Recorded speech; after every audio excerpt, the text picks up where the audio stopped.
लोगों को समर्पित है जिन पर विदेश जाके जल्द से जल्द अमीर बनने की सनक सवार होती है।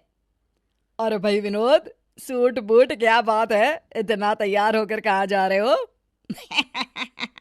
एयरपोर्ट जा रहा हूँ।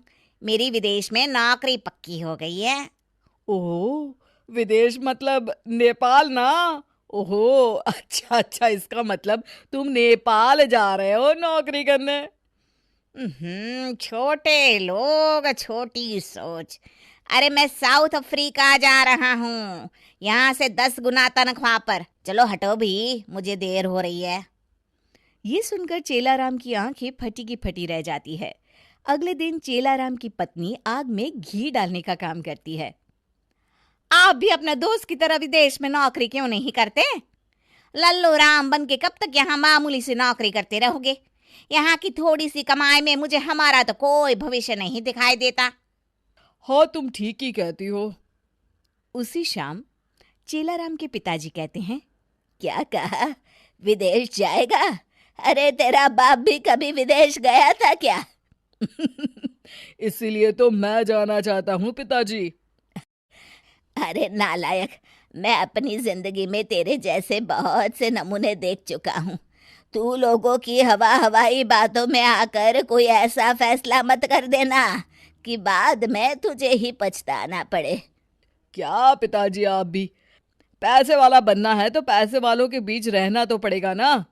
अपने देश में गरीबी के सिवा रखा ही क्या है? यहाँ तो लोग सिर्फ जिंदगी काट रहे हैं, मुझे तो जिंदगी जीनी है। अरे बहू, अब तू ही समझा इस नालायक को। अब बाबूजी, इन्होंने विदेश जाने का फैसला करके ठीक ही तो किया है। अरे आप बेकार में अपना सर खपा रहे हैं, ये दोनों मिले हुए हैं, समझा के कोई फायदा नहीं। थोड़ी देर बहस के बाद चेलाराम के पिताजी बेटे की जिद के आगे हार जाते हैं। जल्दी से विदेश चलने की तैयारी कर लीजिए, और वहां जाकर ना मैं भी नौकरी कर लूंगी, फिर तो हमारी कमाई दुगनी हो जाएगी। इस तरह चेलाराम अपनी पत्नी और बेटे को लेकर विदेश चला जाता है। चेलाराम को एक कंपनी में किसी तरह नौकरी मिल जाती है। ये देखो, कितना बड़ा घर है चेलाराम, तुम यहाँ आराम से रह सकते हो, यहाँ तुम्हें कोई तकलीफ नहीं होगी। अरे, ये अंग्रेज हिंदी कैसे बोल रहा है? अरे हिंदी चैनल है तो हिंदी ही बोलूंगा ना। बात तो तुमने सही कही। हमें घर पसंद है, बहुत पसंद है। हाँ। इस तरह चेलाराम अपने परिवार के साथ विदेश में रहने लगता है। लेकिन कुछ दिनों के बाद ही चेलाराम का सच्चाई से सामना होने लगता है। घर के काम करने के लिए वो एक काम वाली बाई को बुलवाते हैं। हाँ तो रीटा बाई, तुमने सारा घर देख लिया ना, कल से तुम यहाँ काम पे आ जाना। अच्छा, तुम तनख्वाह कितनी लोगी? अब जो सबसे लेती हूँ वही आप भी दे देना। महीने के सिर्फ 20,000, 20,000 रुपए। बाप रे, 20,000 रुपए? दिमाग खराब हो गया है क्या? अरे, इतने रुपए में तो हमारे इंडिया के मोहल्ले की सारी बाइयों को काम पर रखा जा सकता है। इसीलिए तो वो इंडिया है और ये अमेरिका। मैं तो महीने के 20,000 ही लूंगी, मंजूर हो तो यस बोलो। नहीं नहीं, माफ करना, हमें बिल्कुल मंजूर नहीं है। तुम जा सकती हो, हमें दूसरे खर्चे भी तो देखने हैं। इस तरह बच्चों को संभालने के साथ साथ घर के सारे काम गौरी को ही करने पड़ते हैं। दूसरी तरफ कई कोशिशों के बावजूद भी गौरी की नौकरी नहीं लगती। कुछ दिनों के बाद, सुनिए जी, पैसे दीजिए, बाजार से राशन ले आती हूँ, घर में कुछ भी नहीं है। अरे, अभी 4 दिन पहले ही तो इस घर में राशन आया था।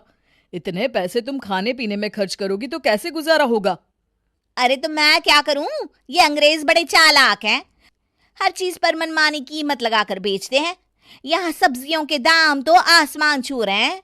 अरे जो गन्ने अपने देश में 20 रुपए में मिल जाते हैं, यहाँ उन पर स्टिकर लगाकर ये लोग 200 रुपए में बेच रहे हैं।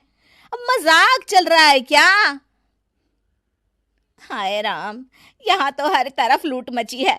अरे बच्चों की पढ़ाई को ही ले लो, इतनी महंगी कि पूछो मत। मेरी तो कुछ समझ में नहीं आता, अरे यहाँ तो सड़क पर चलना भी मुश्किल है। आए दिन पुलिस मेरी गाड़ी का चालान काट देती है। इंडिया में तो 100 रुपये में बात बन जाती थी। तभी दरवाजे पर मकान मालिक हैरी आ जाता है। चलो राम, आज एक तारीख है, इस घर का किराया निकालो, पूरे 30,000, 30,000 रुपए। अरे हैरी, ये तुम क्या कह रहे हो? हमारे बीच तो इस मकान का किराया 25,000 तय हुआ था। अरे वाह, पानी बिजली मेंटेनेंस के पैसे क्या मेरे पिताजी भरेंगे? सीधी तरह 40,000 निकालो, वरना ये घर अभी के अभी खाली कर दो, समझे? पैसे देने के अलावा चेलाराम के पास और कोई रास्ता नहीं होता। आखिरकार उसे पैसे देने पड़ते हैं। धीरे धीरे पैसों के अभाव में उनके घर का बजट बिगड़ता चला जाता है और छोटी छोटी चीजों के लिए भी उन्हें तरसना पड़ता है। बस बहुत हो गया, मैं तो इस जिंदगी से तंग आ चुका हूँ। अरे यहाँ 10 गुना कमाई है तो क्या हुआ, खर्चे भी तो 20 गुना है। अपने देश में काम करके थोड़ी बहुत बचत भी हो जाती थी, यहाँ तो उसकी भी कोई गुंजाइश नहीं है। आप ठीक कहते हैं जी, अपना देश अपना होता है। कम कमाई ही सही, लेकिन अपने परिवार के साथ रहने का सुख तो मिलता है। इस तरह चेलाराम हिंदुस्तान वापस लौट आता है। चलो अच्छा हुआ, मेरा खोटा सिक्का वापस लौट आया।